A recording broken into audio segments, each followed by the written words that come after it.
Hello again, I'm Andrew Foster, the lead ceremony coordinator here at Cheshire East Registration Service.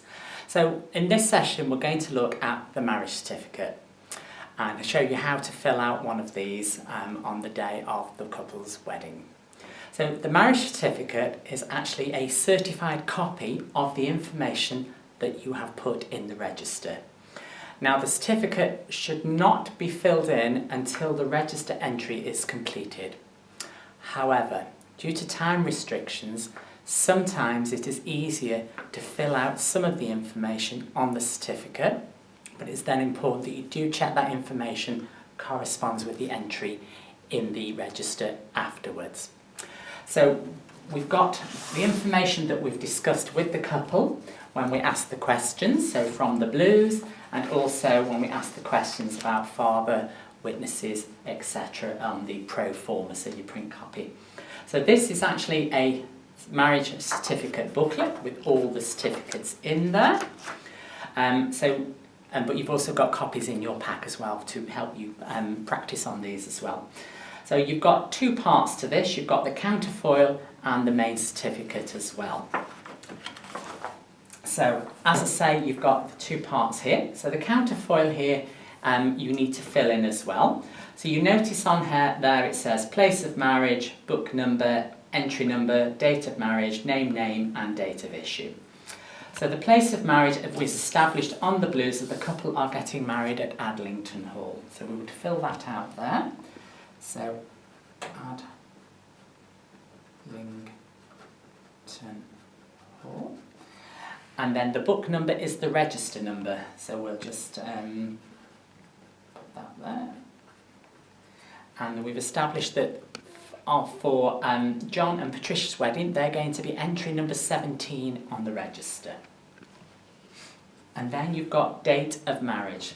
So on the counterfoil in the certificate, this can be written in numbers. So we know that they're getting married on 01/06/2020. And then you've got two sections that say name and name.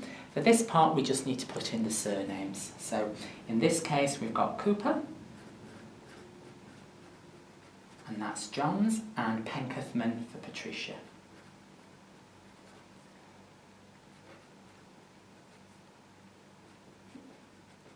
And then the one at the bottom is the date of issue. So this is the date that you're actually issuing this certificate. So it's the date of the wedding. So again, we put 01/06/2020. So your counterfoil is then complete. So we know that we've got the correct register, the correct entry, the correct date, the correct venue, and the surname of the couple in there as well. So that's all correct. And then this is the actual marriage certificate. As I said, this is a certified copy of the entry that goes in the register. So we can fill this in, or parts of it, prior to the actual ceremony taking place, or before the couple do say the legal words, so the declaratory and contracting words. So it's exactly pretty much the same as filling in the entry in the register. So again, we've got across the top here, so we'd put the year here. So again, that's 2020. And again, marriage solemnised at, and we know that the couple are getting married at Adlington Hall. So again, Adlington Hall. And we know again that this is in the district of Cheshire East. Cheshire East. And again in the district of Cheshire East. So, and then in the section in the centre, so this is the bit where the couple's information goes in there. So again, you can tuck your blues in under there again. So we know that obviously, as we've discussed, that the groom or partner 1 goes in the first top line, and then partner 2 goes in the second line. Now you'll notice on here, in the first column, we've got a number. So this again is the number of the entry in the register. So we know that this is number 17. And then when married, so as we would in the register, we write this in words. So we know that they're getting married on the 1st of June 2020. And then we've got John's information, so we've asked the questions with John and we've established all the correct information that we need to put in here and also in the register. So again, we've got John Henry and surname Cooper, and again surname in capitals. And then we've established that John is 40, so again we are writing 40 and then years. And after speaking to John, we know that John has been married before and his previous marriage ended in divorce, and we have that information on here as previous marriage dissolved, so we have to write that in there as well. Previous marriage dissolved. And again we have rank or profession, and again we've established that John is a gynecology consultant, so again that goes in there.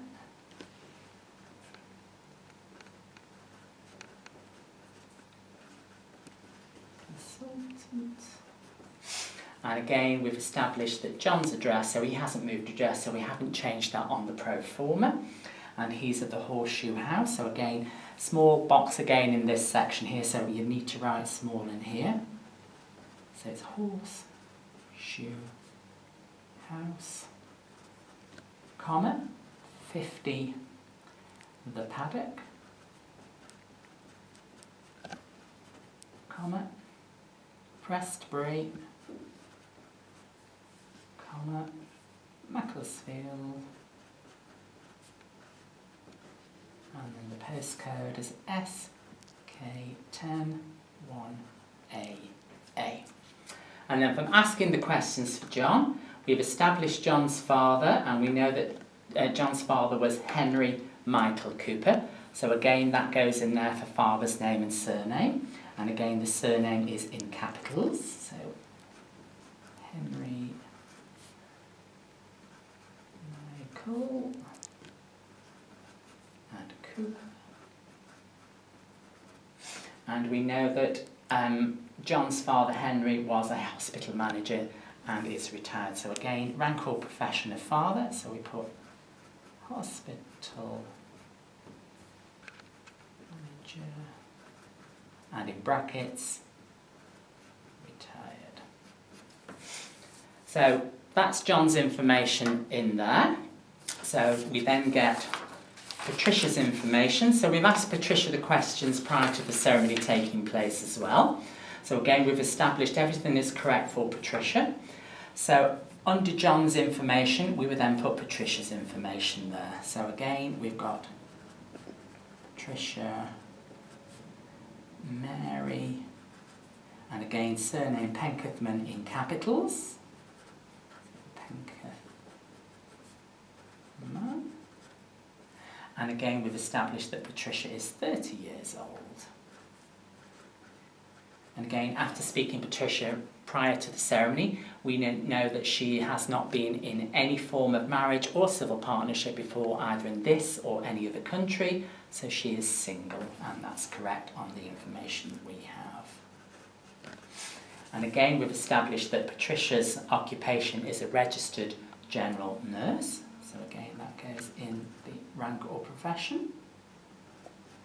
Registered general nurse. And again, we've discussed about Patricia's address with her, and she is at the same address as John, but again, we have to write that full address in that small little box again. So write small. Obviously, if it's a different address, we put that address in there, so whatever the information that we've established that is correct, or whether we need to change it on the pro forma if they have moved. So again, it's Horseshoe House, comma, 50 The Paddock, comma, Prestbury, and that's comma, Macclesfield, and SK101AA. Lot to write in that small little box there, so just be wary of that. And again, after speaking to Patricia prior to the ceremony, we've established that Patricia's father is James Penkethman, and again, surname in capitals, And we've established that unfortunately Patricia's father has passed away. So we would put that under there in brackets as deceased. Now, as we've established as well that Patricia's unsure that what James, her father, did for a living. So again, we do not leave anything blank, so we would have to put a line through there. So we've now filled in Patricia's information, so we have all John's information on the top and Patricia's information on the second line. Now you'll notice there is a box at the side here that says MCert and then there's some letters there. This is not required, so again, we don't leave anything blank, so we just put a line through there diagonally, so that fills that information in there. And then underneath all the couple's information, again we've got married in the, and this is Adlington Hall, as we said.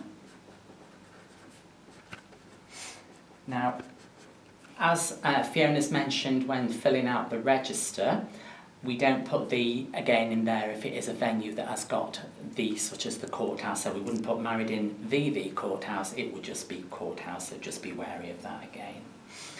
And then again, we've got this information here that you were filling out in the register, and this is the certificate before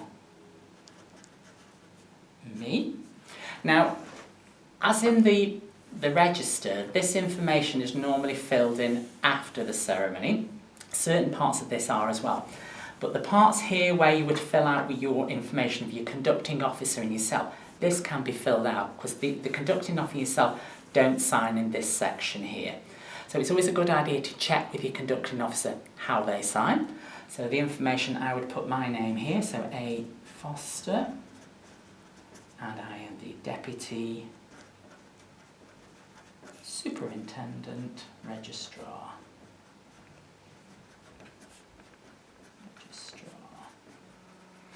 And then you would then sign underneath, so you would sign your name, so however you normally write your name, so. And then you are then the Deputy Registrar. The information where the couple sign and the witnesses sign, we'll come to that in just a moment. You've got some more information at the bottom here.